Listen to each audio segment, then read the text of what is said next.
మీకేరా చెప్పేది, పక్కకు తప్పుకోండి.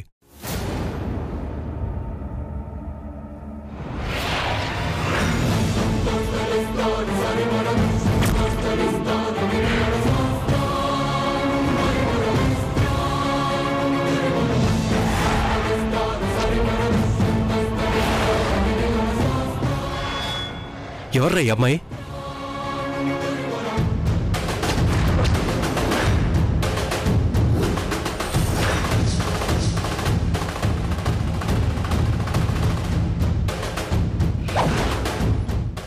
ఎవరు మాట్లాడరేంట్రా?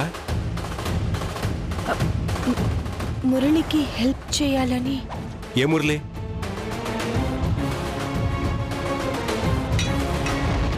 మా ఫ్రెండ్ మురళి అన్నయ్య, వాడు నీకు కూడా తెలుసు. మురళి ఒక అమ్మాయిని ప్రేమించాడు. ఆ అమ్మాయికి వేరే పెళ్లి చేస్తున్నారని తెలిసి. పిచ్చా నీకు? నాకు బతకాలని లేదు.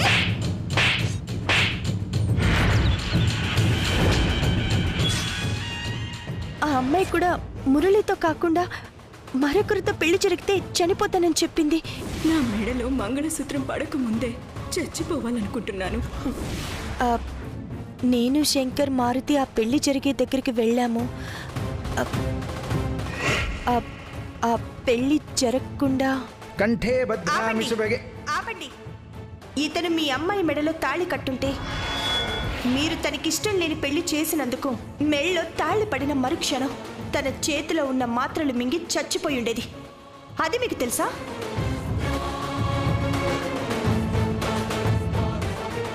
మా పెద్దరికని ప్రశ్నించి మా కళ్ళు తెరిపించావమ్మా. మరో మంచి ముహూర్తం చూసి మా అమ్మాయిని ప్రేమించిన వాడికే ఇచ్చి పెళ్లి చేస్తావమ్మా. తప్పు చేసావు సీత.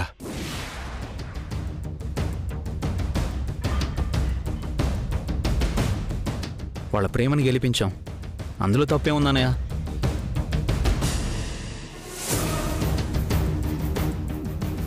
వాళ్ళు అర్థం చేసుకున్నారు కాబట్టి సరిపోయింది. లేకపోతే ఏమై ఉండేది ఆలోచించావా?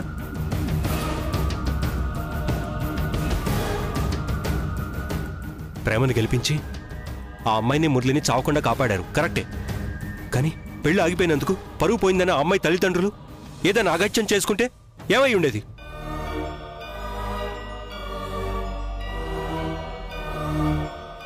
ప్రేమ కన్నా పరువు అనేది చాలా ముఖ్యం. ప్రేమ అనేది మనసుకి మనిషికి సంబంధించింది మాత్రమే. కానీ పరువు అనేది మనుషుల బంధాలకి, అనుబంధాలకి, కుటుంబానికి, వంశానికి సంబంధించిన విషయం. అందుకే ప్రాణం కంటే పరువే గొప్పదంటారు. ఆ విషయం ఆలోచించలేదా మీరు?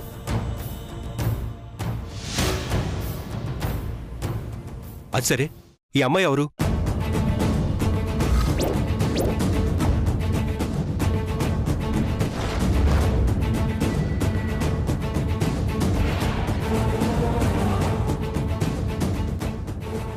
మిమ్మల్ని అడుగుతోంది, మాట్లాడరేంటి?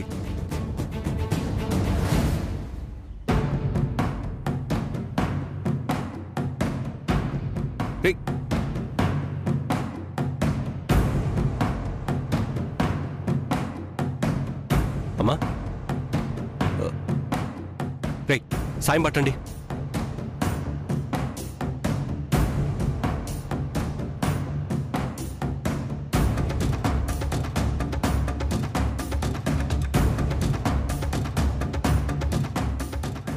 రేయ్, అసలు ఎవరు ఈ అమ్మాయి? ఎలా తీసుకొచ్చారు? నేను అడుగుతాను మిమ్మల్ని, మాట్లాడరేంటి? ఇంకో తప్పు జరిగిపోయిందండి. నేను శంకర్ ఆ పెళ్ళి ఆపడానికి వెళ్ళామని తెలియక శ్రావణ్ నానీలు మాకు తెలియకుండా అక్కడికి వెళ్ళారు.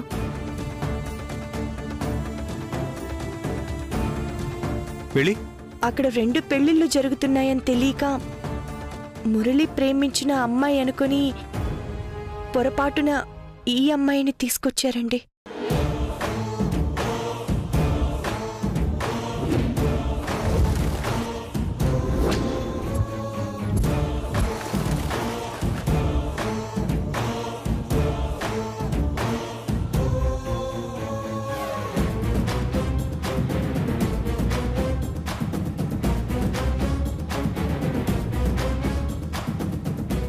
ఏం చేశారా మీరు? ఒక అమ్మాయి అనుకుని ఇంకొక అమ్మాయిని పెళ్లిపీటల నుంచి తీసుకురావడం ఏంట్రా? బుద్ధుందా మీకు?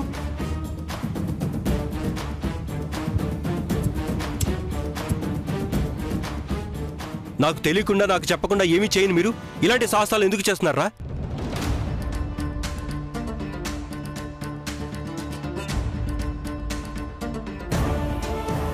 పెళ్లి కావాల్సిన అమ్మాయిని తీసుకొచ్చారంటే అది ఎంత పెద్ద తప్పో మీకు తెలుసా?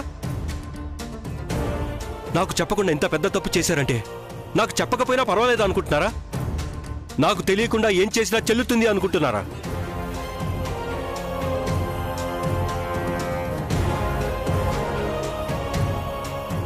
ఫ్రెండ్కి సహాయం చేశామనుకోవడానికి ఇదేం చిన్న విషయం కాదురా, జీవితానికి సంబంధించిన విషయం.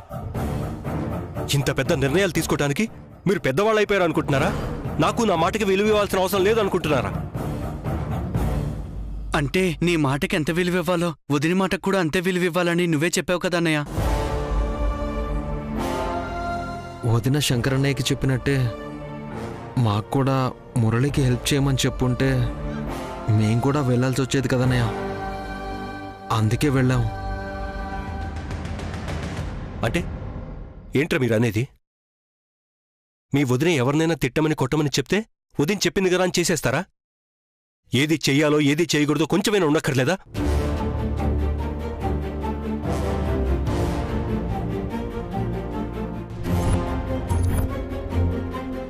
నా తమ్ముళ్ళని చూసుకోవటం నీ బాధ్యత అని చెప్పావు. నాకు తెలియకుండా వీళ్ళ చేత ఇలాంటి పనులు చేయించడమేనా నీ బాధ్యత?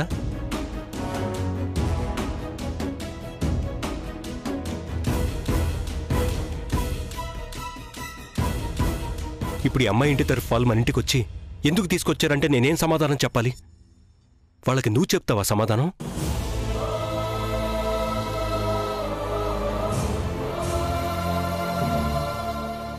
నా తమ్ముళ్ళని సరిగ్గా పెంచడం తెలియదని అందుకే సొంతంగా వాళ్ళు ఏ పని చేయలేరు, సొంతంగా ఏ నిర్ణయాలు తీసుకోరని నువ్వు నన్ను అడిగావు కదా. నా నిర్ణయం లేకుండా సొంత నిర్ణయాలు తీసుకుంటే ఏం జరిగిందో చూసావు కదా. ఇప్పుడు నా పెంపకం తప్ప, నువ్వు చేసిన పని తప్ప?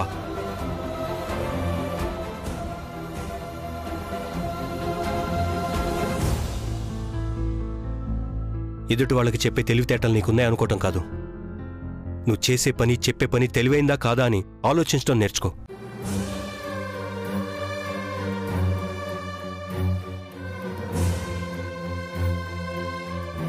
పెళ్లిపీటల మీద కూర్చున్న అమ్మాయిని రామరాజు తమ్ముళ్ళు ఎత్తుకొచ్చేశారంటే జనాలు ఏమనుకుంటారో తెలుసా?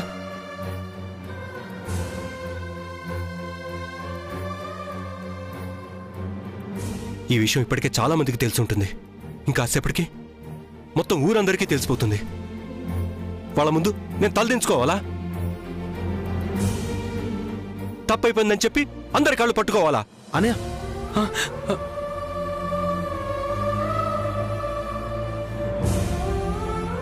ఏం చేయమంటావు? నువ్వే చెప్పు. ఇలా జరుగుతుందని వదిన కూడా అనుకుని ఉండదు కదా అన్నయ్య. ఏంట్రా అనుకునేది? ఇది అమ్మాయికి సంబంధించిన సమస్య మాత్రమే అనుకుంటున్నావా? వాళ్ళ కుటుంబం పరువుకి మనింటి పరువుకి సంబంధించిన సమస్య. ఇవన్నీ మీ వదిన పరిష్కరించేస్తుందా? ఎవరి పరువు పోకుండా కాపాడేస్తుందా?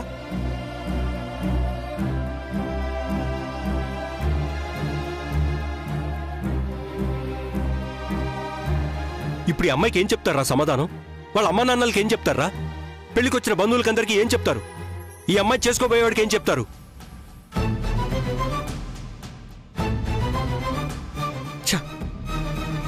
మీకు చేతనెత్తే తలెత్తుకునే పనులు చేయండిరా, తల దించుకునే పనులు చేయకండ్రా.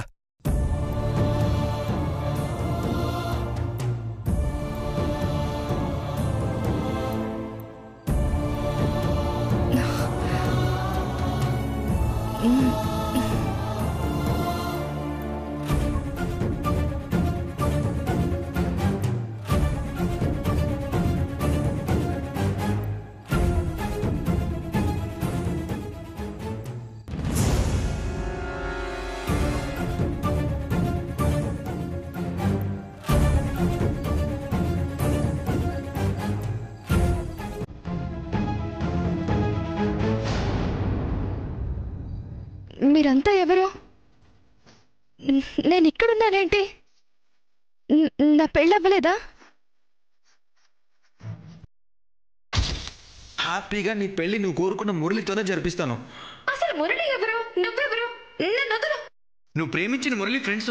అయ్యో రామ, మురళి ఎవర్రా బాబు?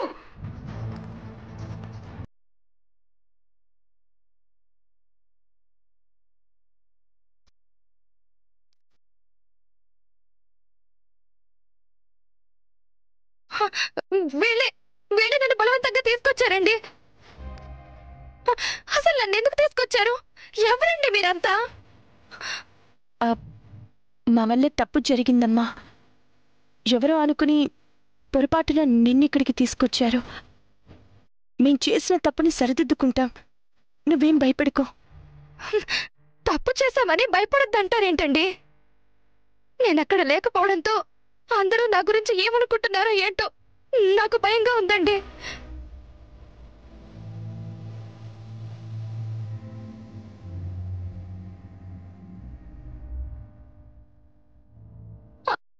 అయినా ఎవరో అనుకుని నన్ను తీసుకురావడం ఏంటి? పెళ్లి పీటల మీద కూర్చోవలసిన నాకు మొత్తం అందించి ఎందుకు తీసుకొచ్చారు? చూడమ్మా, పొరపాటు జరిగింది. నా తమ్ముళ్ళు చేసిన తప్పులకి నేను క్షమించమని అడుగుతున్నాను.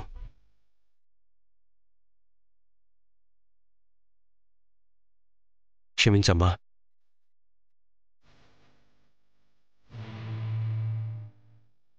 మీ క్షమాపణలవి నాకెందుకండి? అక్కడ నా పెళ్లి ఆగిపోయి ఉంటుంది. నా గురించి అందరూ వెతుకుతూ ఉంటారు. వాళ్ళందరికీ నేనేం సమాధానం చెప్పాలి? అయ్యో. మా నాన్న నా కోసం కంగారు పడుతూ ఉంటారండి. మా నాన్నగారికి నేనంటే ప్రాణం. నాకు తలనొప్పి వచ్చినా కూడా భరించలేరు.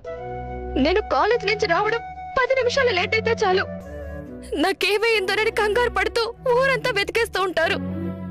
అంత భయమండి. నేనింతసేపు కనిపించలేదంటే నాకేం జరిగిందోనని, నాన్న ఏమైపోతారోనని భయంగా ఉందండి. నేను వెంటనే మా నాన్నని చూడాలి. శ్రవణ్, మనం ఆ అమ్మాయిని అర్జెంటుగా కళ్యాణ మండపానికి తీసుకెళ్ళాలి. తప్పైపోయిందని వాళ్ళ నాన్నగారికి క్షమాపణ చెప్పి ఈ అమ్మాయిని వాళ్ళ నాన్నగారికి అప్పగిద్దాం. రండి వెళ్దాం. నేను వస్తాను, పదండి. అన్నయ్య, నువ్వు వదిన రావడం ఎందుకన్నయ్య? వాళ్ళ నాన్నగారికి ఒక్కరికే కాదు, పెళ్లి కూతురు కనిపించట్లేదంటే అక్కడ ఉన్న వాళ్ళందరూ టెన్షన్ పడుతూ ఉంటారు. పదండి వెళ్దాం. వద్దన్నయ్య, తప్పు చేసింది నేను చేసిన తప్పును నేనే సరిదిద్దుకుంటాను. పొరపాటు జరిగిందని అందరికీ నేనే చెప్తానన్నయ్య. నువ్వు రానవసరం లేదన్నయ్య. సరే, త్వరగా వెళ్ళండి. రండి.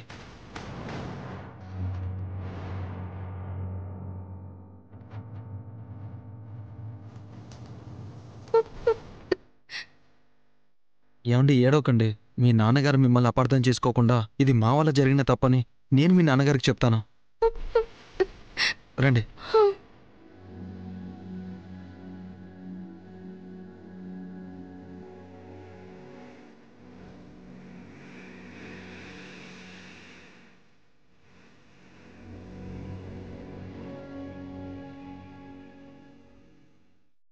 మీరేం టెన్షన్ పడకండి. ఎవరేం అడిగినా నేను సమాధానం చెప్తాను. ఏం కాదు, పదండి.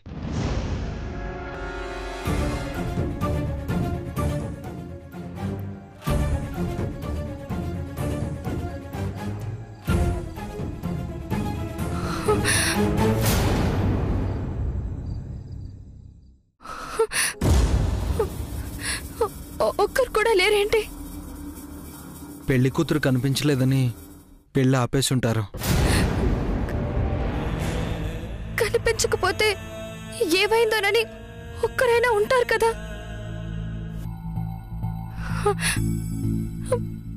ముహూర్తం టైంకి కనిపించలేదంటే లేచిపోయిందనుకుని ఉంటారు.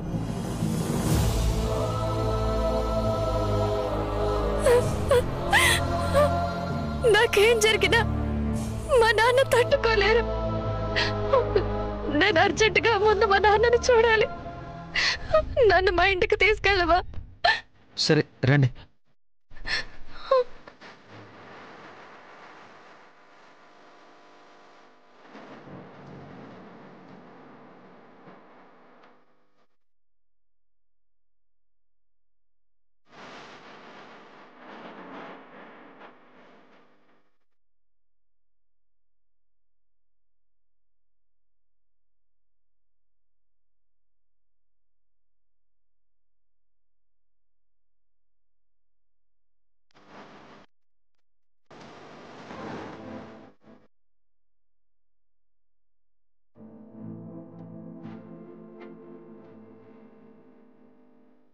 సీత ఒకసారి శ్రావణ్కి ఫోన్ చేసి వెళ్ళారో లేదో కనుక్కో.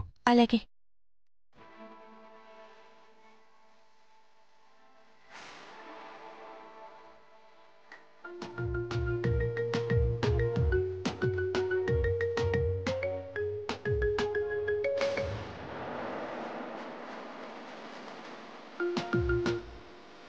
వదినా. శ్రవణ్ వెళ్ళావా అక్కడికి? వచ్చాను వదినా, కానీ కళ్యాణ మండపంలో ఎవరూ లేరు. ఏం జరిగిందోనని టెన్షన్గా ఉంది. అవునా? అవును వదినా, తనది ఊరి పక్కనే ఉన్న మునిపల్లె అంట. ఆ అమ్మాయిని వాళ్ళ ఇంటికి తీసుకెళ్తున్నాను. సరే, త్వరగా వెళ్ళు. సరే వదినా. ఏమైంది? కళ్యాణ మండపంలో ఎవరూ లేరంటండి. అందరూ వెళ్ళిపోయారంట. అమ్మాయిని వాళ్ళ ఇంటి దగ్గర దింపడానికి వాళ్ళూరు తీసుకెళ్తున్నాడంట.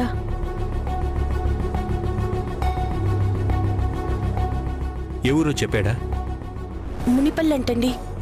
సరే వెళ్దాం పద. అనయ్య, మేము వస్తాం. చేసిన నిర్వాకం చాలు, ఎవరూ రానవసరం లేదు. పద.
అదిగో వచ్చింది మహాతల్లి.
నువ్వు ఇలాంటిదా అనుకోలేదే. ఎంత పని చేసావే?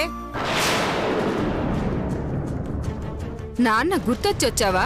లేచిపోయినప్పుడు ఇంట్లో నగలేమన్నా మర్చిపోయావని వచ్చావా? పెంచిన రుణం తీర్చుకోవడానికి మీ నాన్నని పల్లకి ఎక్కించాల్సింది పోయి పాడెక్కించేసావు కదే దరిద్రపు కొట్టదానా.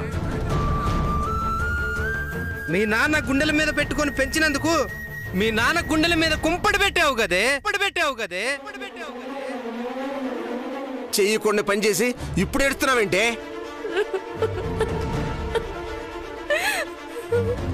మీ నాన్న నీకు బంగారం లాంటి సంబంధం చూశాడే. ఏమే, నీకెవరితోనో లేచిపోయే ఉద్దేశం ఉన్నప్పుడు మీ నాన్న పెళ్లి ముహూర్తాలు పెట్టేటప్పుడే ఎందుకు చెప్పలేదే?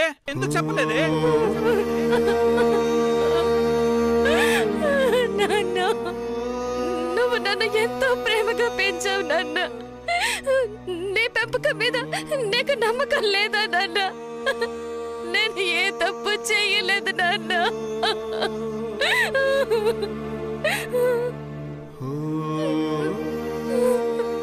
నువ్వు నా ఇంటి దీపాన్ని రానేవాడివి. నీ కంటికి వెలుగునిచ్చే దీపం నీ కన్నే పడుస్తుందని ఎలా అనుకున్నావు నాన్న?